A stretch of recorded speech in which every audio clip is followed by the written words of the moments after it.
Some of the energy waves that come from the sun are visible to our eyes, and we call them light rays. Ordinarily, these rays give us the impression of white light. Sometimes they are broken up into many different wavelengths, colored light.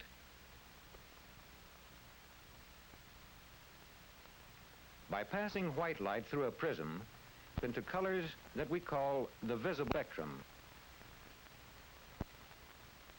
Of these light colors, red, orange, green, and blue-violet are primary colors. We shall use this three-dimensional model to show how these primary light colors combine as we project one color from each of the lamps opposite the three sides of the model.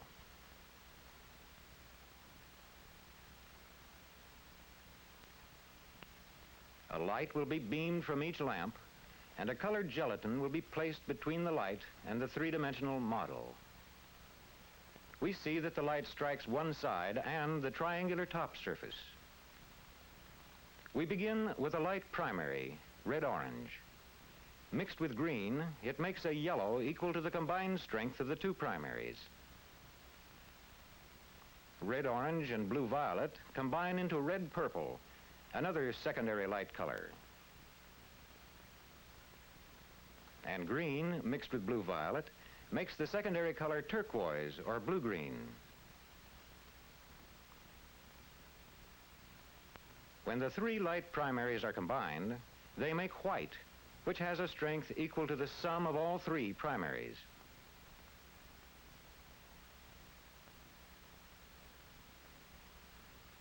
We find, therefore, that each secondary light color has a strength equal to the sum of its two primaries, and that white is as strong as the combined strength of the three primaries. But pigment mixtures are subtractive rather than additive. Pigments reflect certain light rays to give us our color sensations. Red, yellow, and blue are the three pigment primaries. The pigments used here consist of a transparent liquid medium and solid particles which are contained in it. We now represent these yellow pigment particles as rectangles, highly magnified. And we simulate primary and secondary light rays striking these particles, which reflect only the yellow rays. And since the particles are haphazardly arranged, they do not even reflect all the yellow rays.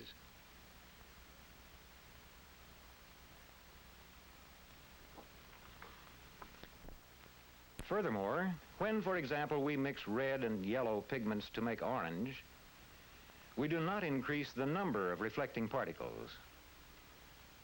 Instead, the total number in a given area remains the same, but is now divided between red and yellow reflectors.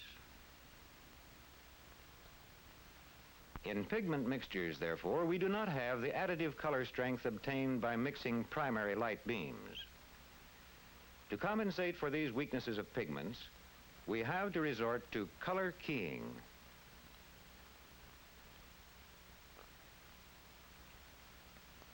Keyed color starts from the theory that all our visual impressions are relative. The man in the center here, for example, appears to be a dwarf. But without changing his size, we can now make him appear to be a giant. Our impression of him is conditioned by his surroundings.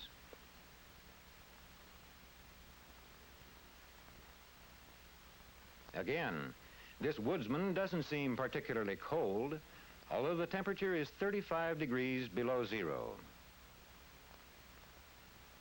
And yet, this butcher coming into his refrigerator might feel cold, although in a temperature of 35 degrees above zero. A common way of keying pigment colors is to associate opposite or complementary colors with each other. The complementaries are commonly placed in opposite areas on the familiar color wheel.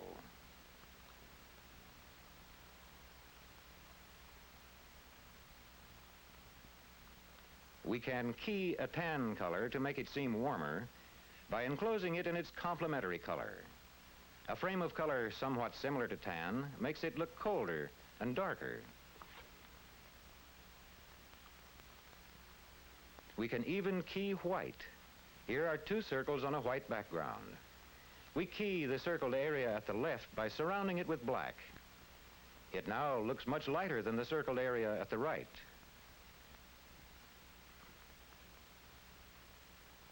This girl's hair looks light when we see her between two dark-haired girls. But if her companions are light blondes, the girl in the center will now impress us as having dark hair. If an artist, in painting a picture of this butcher, wants to create a feeling of refrigerator cold, he might do it by increasing the intensity of his colors, contrasting the warm yellows of the beef with the butcher's cool blue shirt. Such may have been the intention of Abraham Ratner when he painted this somewhat similar subject.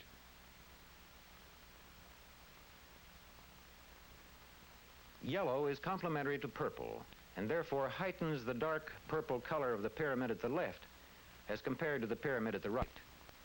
Since only the immediate surroundings key a color, we can restrict the yellow to the immediate neighborhood of the pyramid, and we see that it still seems a darker, more intense purple than the one on the right. Rockwell Kent uses such keying in his painting Winter, owned by the Metropolitan Museum of Art. The faint yellow in the sky adjacent to the Blue Mountain emphasizes the coldness of the scene. Color keying also has many applications to the art of makeup. This girl, for example, wants her gray-blue eyes to appear more blue. So she is applying a complementary orange suntan makeup. An outdoor suntan would do the same, but is usually harder to acquire.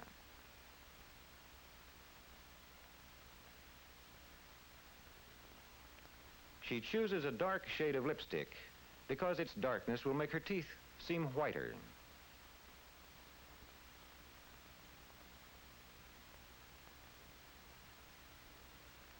Thus, in makeup, colors are emphasized when used with their complementaries.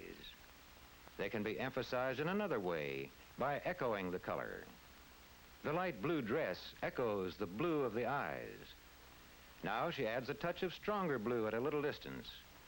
The observer will look back and forth, and the stronger color will persuade him that even gray-blue eyes are really blue.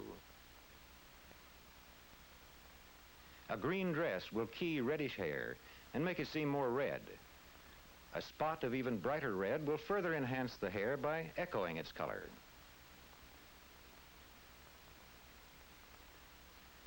Here is a portrait painted by Phoebe Florey Walker to demonstrate that if a subject has a naturally sallow complexion, a reddish background will only emphasize this pallor.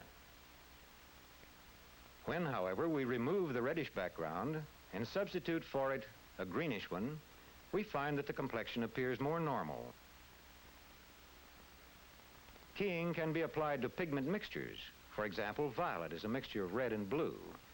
To make it look more red, we surround it with green, the complementary of the red component of violet. By framing it in orange, the opposite of the blue component of violet, we make it appear more blue. We can also key secondary colors by subtraction. We frame the violet at the left with blue, and that on the right with red. The blue frame subtracts blue from the violet, leaving the spot more reddish. The red frame subtracts red from the violet, making it appear more blue. Both keyed and echoed color are used in interior decoration. A rug or an upholstered chair can repeat a color picked up from a picture and can echo it, or the entire room may be planned as a background for the hostess who will occupy it. Keying color, we have seen, is vital to the art of the painter. It can be used to advantage in improving personal appearance, and it adds charm to home decoration.